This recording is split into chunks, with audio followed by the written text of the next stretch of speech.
좋습니다. 오늘 마지막 날입니다. 오래도록 따라가 주셔서 감사합니다.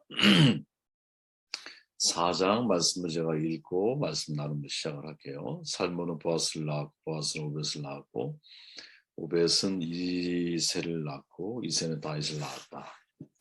이렇게 정돈이 되죠. 인생을 깊이 해석하라라는 제목이고 어제 나누었던 보아스에 대한 내용을 간단하게 정돈해 보면 인격과 신앙의 균형이 이루어져야 된다라는 거죠. 보아스가 그런 사람이라는 겁니다.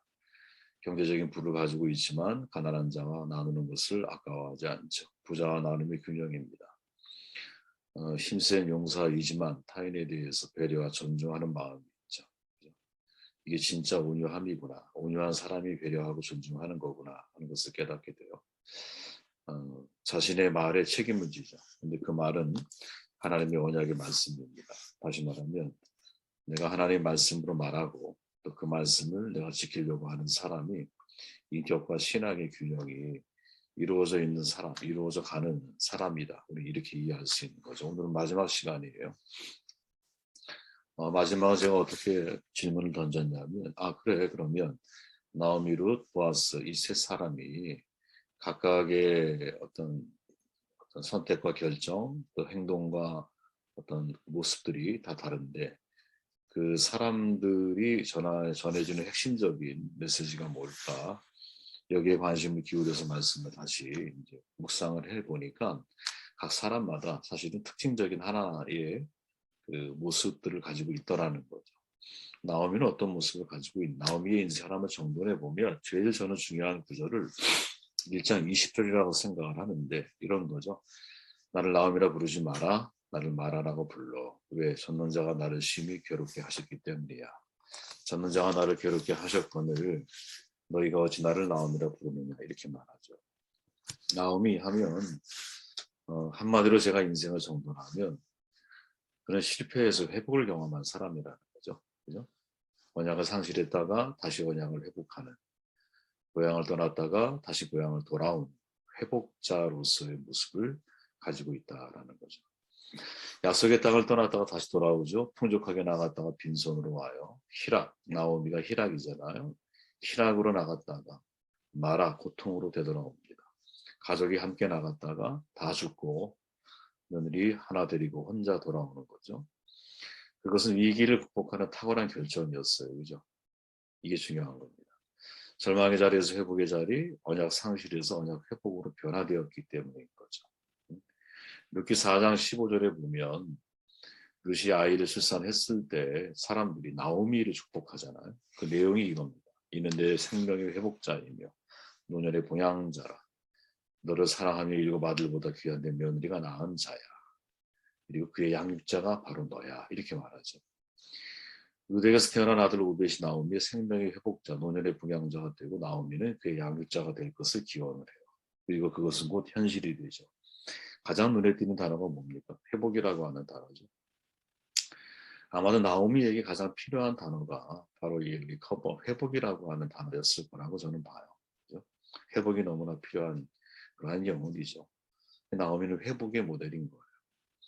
신앙의 과정이라고 하는 것은 여러분 회복의 과정이거든요. 왜? 우리가 하나님을 등지며 인생을 살았잖아. 하나님과 깨어진 관계 속에 자기 이기심 때문에 그죠? 모두가 누려야 할 것을 나 혼자 누리겠다라는 마음으로 선악과를 먹는 거잖아요.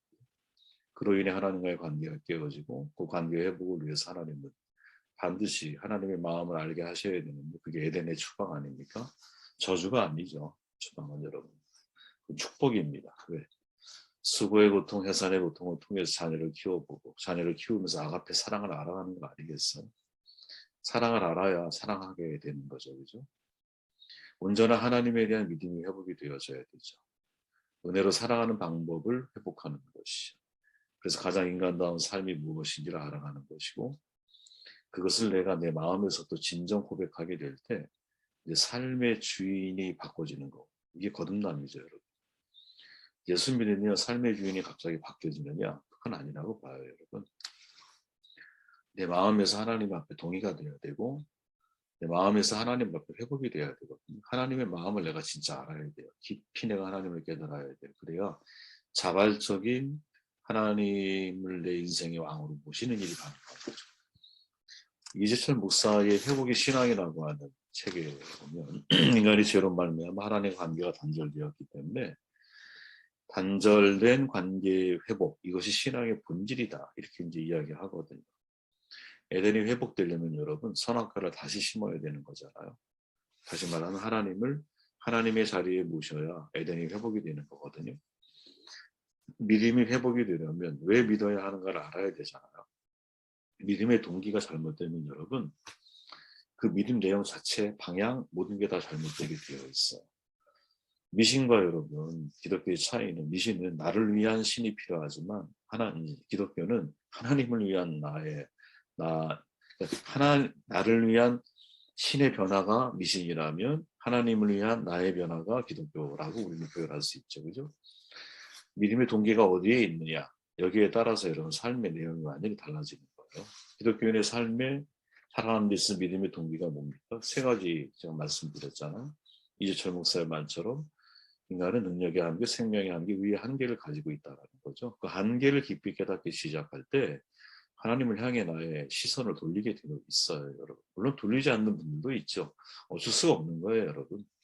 우리가 성경을 보아도 나중에 말하겠지만 이 성경은 대조법으로 나오고 있거든요. 엘리멜렉과 나오미, 오르바 룻, 아무개 친족과 보아스. 서로의 선택이 달라져요. 50대 50이야. 예. 두 명 중에 한 명은 다른 길을 갈 수 있어. 그걸 전제로 하고 우리가 이걸 봐야 되는 것이죠. 그죠? 그런데 어쨌든 한계를 느꼈을 때 나오면 어떻게 해요? 시선 하나님께 돌린다라는 거죠. 우리도 마찬가지예요, 여러분. 내가 스스로 구원의 문제를 해결할 수 없기 때문에 죽어야 되는 거잖아요, 인간은.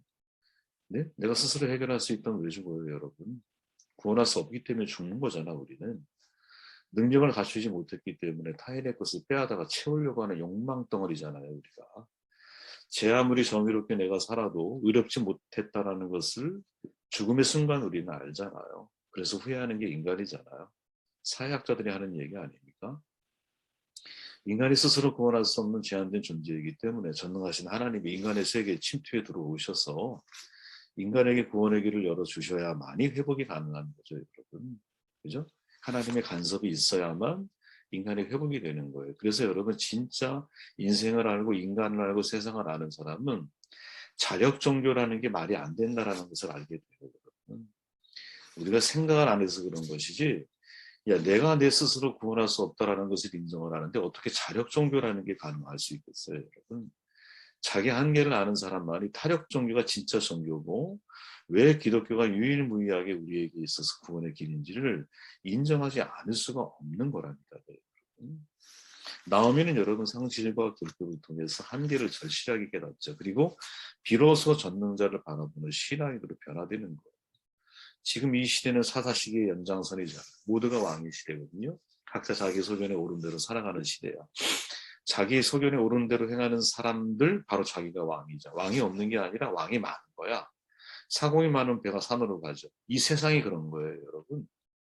이해되세요? 왕이 없기 때문에 왕이 많죠. 왕이 많으니까 사공이 많아. 그래서 지구가 이 우리나라, 우리가 속한 이 땅이 자꾸 산으로 가는 거예요. 산으로. 이게 오늘날의 개인주의와 무슨 차이가 있겠습니까? 모두가 왕의 시대에 엘리멜렉 가족이 등장했잖아요. 처음에 출발이. 엘리멜렉 뜻이 뭐예요? 여호와는 나의 왕이라는 거. 여호와는 멜렉 왕이라는 거예요. 왕. 나의 왕. 그런데 엘리멜렉은 하나님이 왕의 신앙을 터득하지를 못해요. 체득되지 않았다는 거죠. 그러니까 흉년의 때 오히려 자기의 생각을 앞세워서 가족들을 설득하고 모압으로 이주를 강행하고 거기서 죽어버리는 거야. 남편 또 두 아들 잃어버린 나오미, 그는 고향을 돌보신 하나님의 소식을 듣고 고향으로 돌아가기 위해서 용기를 내서 일어나죠. 비록 전능자께서 나를 치셨지만 다시 그 전능자의 품으로 되돌아가죠. 이게 회복의 시작인 거죠. 그 출발이 어디?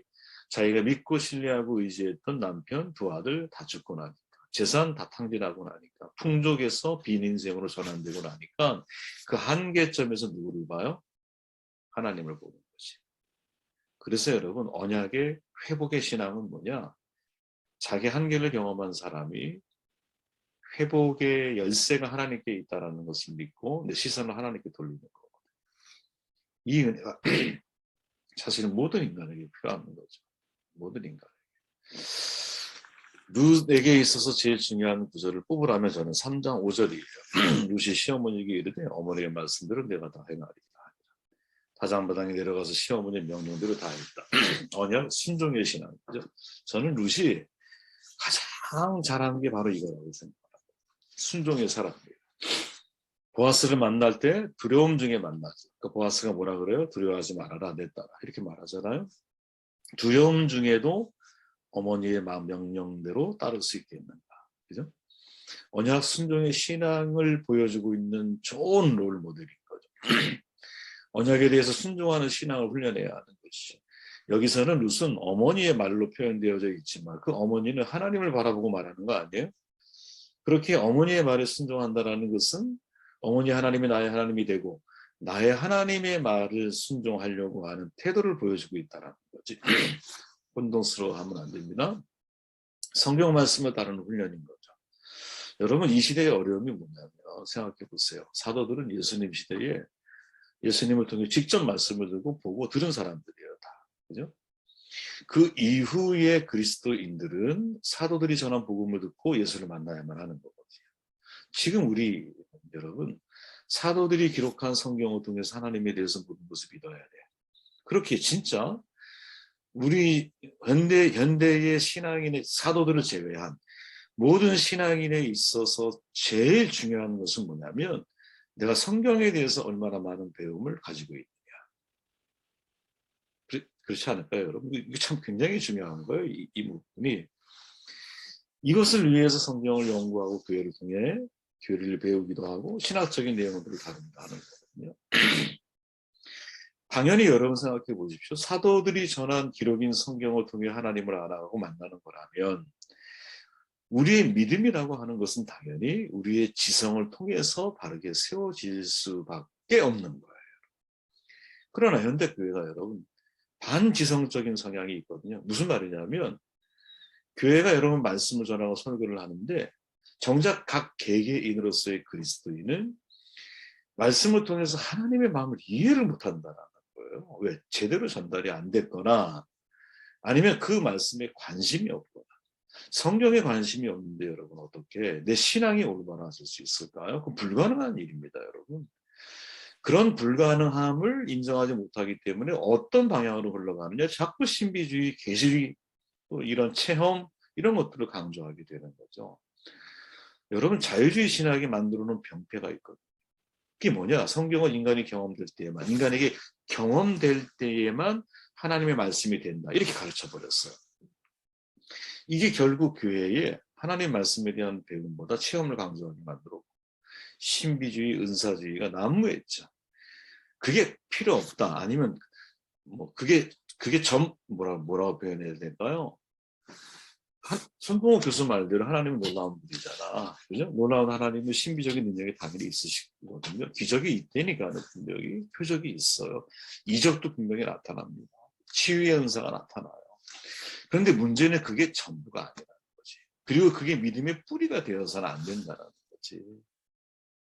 그럼 핵심이 뭐냐? 종교개혁자 칼빈이 여러분 자신의 책에서 강조하는 내용 가운데 이런 말이 있어요. 성도의 체험이 중요해.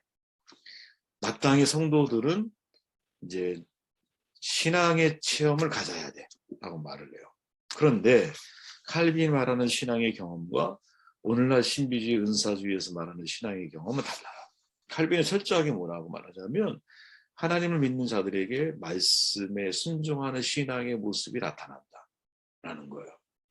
성도가 하나님 말씀에 순종하는 것이 바로 신앙의 경험이라는 거예요. 여러분 이 말을 가슴에 새기셔야 됩니다. 우리는 신앙의 체험이라고 하면 여러분 뭐 방언 터지고 예언하고 뭐 신비적 환상을 보고 막 여기에 초점을 맞추고 싶지만 칼빈이 말하고 있는 신앙의 경험의 핵심은 뭐냐면 내가 지금 말씀에 순종하고 있는 거예요. 그 순종하고 있는 자체가 여러분 신앙의 체험이고 경험인 것과 동시에 이게 더 큰 체험으로 연결되어지는 길이라는 거죠, 여러분. 근데 우리는 거꾸로 이제 생각을 자꾸 하는 거야. 신앙의 체험 이렇게 이야기를 하면 한국 교회가 그래 왔어요. 그죠? 막 열광적으로 내가 하나님께 기도해야 되고 뜨거운 내 감정을 영적 감정을 느껴야 되는 것 같고 방언을 내가 꼭 해야 될 것 같고 치유의 능력이 나타나야 될 것 같고 그죠? 막 이런 것들이 하나님 마치 내가 믿음이 좋아지는 길인 것처럼 착각을 하지만 진짜 믿음은 여러분 지성적인 능력을 갖추는 거거든요. 네? 내 삶의 모든 것들을 하나님의 말씀으로 해석해낼 수 있는 능력을 갖춰가는 거거든요. 신앙의 경험이라는 게 뭐냐? 내가 말씀에 순종할 수 있는 능력인 거예요.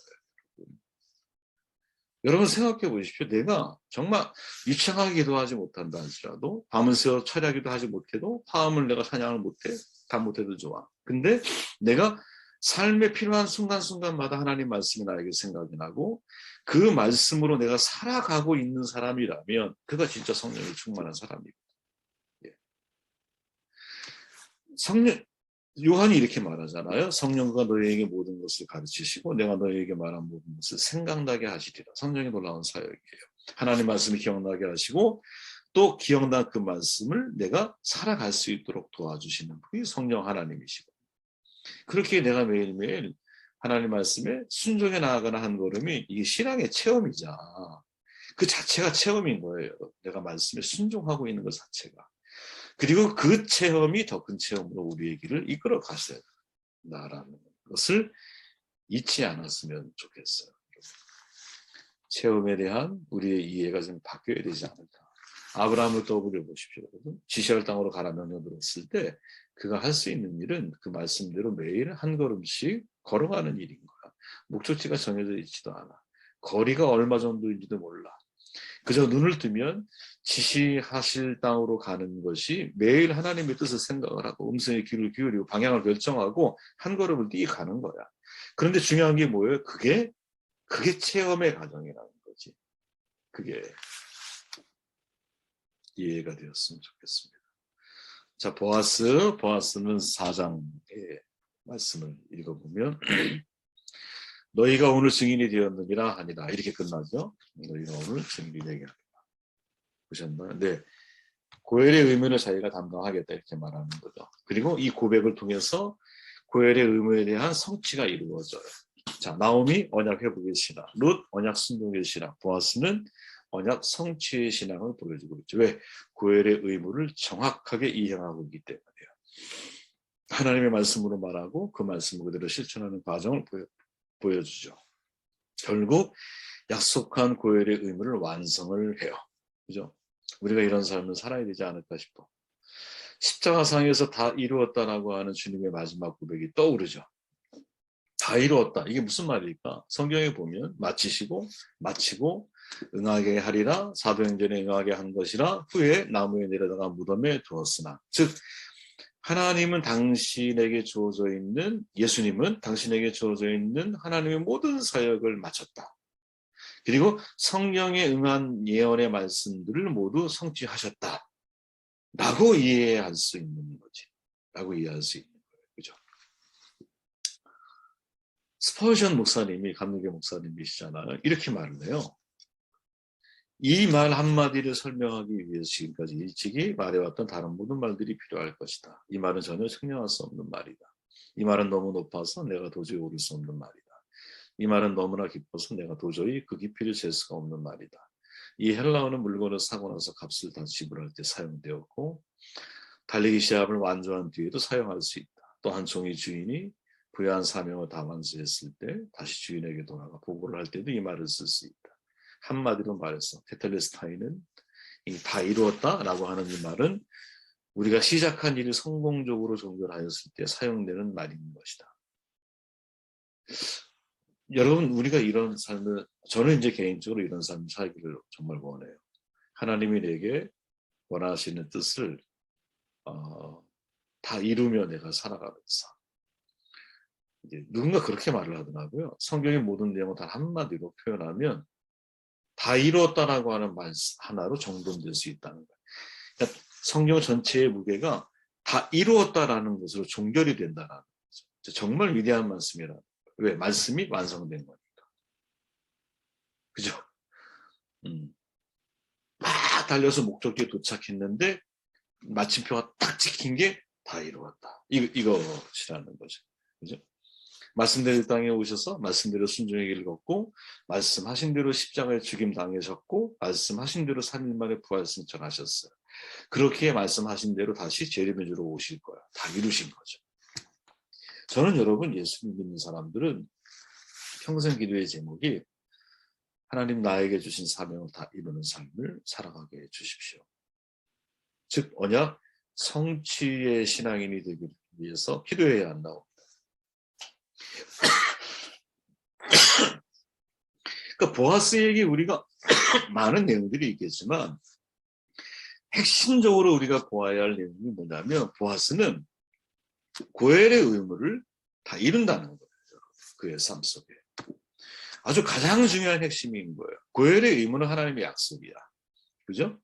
근데 그 의무를 룻에게 약속을 하고 룻에 대한 약속도 지킴과 동시에 그 고엘의 의무 자체가 하나님의 말씀이기 때문에 말씀을 이루고 성취한 삶을 살아가고 있는 것이죠. 저와 여러분들을 향한 하나님의 말씀이 뭘까? 그죠? 하나님이 내게 하라고 주신 일이 뭘까? 과연 우리는 이것을 마지막 순간에 테텔레스타, 내가 다 이루었다라고 주님처럼 고백할 수 있을까? 내가 약속을 성취하는 신앙인의 삶을 살아가고 있는가? 이 질문을 우리 자신에게 한번 던져보면 좋겠다 하는 생각을 해봅니다. 여러분, 이렇게 마무리를 하고 싶어요. 나오미와 룻 그리고 보아스, 서로 대조되는 인물들이 있다 그랬잖아. 나오미는 엘리멜렉, 룻은 오르바, 보아스는 아무개 친족이에요. 그래서 이게 묘하게 대치돼서 대조되면서 흘러가는 이야기야.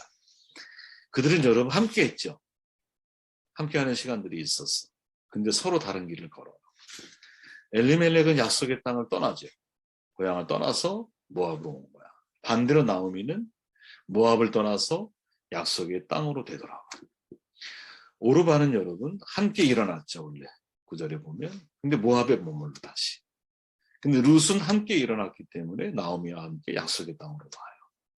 유대 라피들의 전승에 보면 여러분 오르바는 골리앗의 증조 할머니가 돼요. 룻은 다윗의 잘 알지만 증조 할머니가 되죠. 우리가 아까 읽었잖아 말씀을. 그죠? 아무개 친족은 여러분 고엘의 의무를 포기해요. 보아스는 고엘의 의무를 감당해요.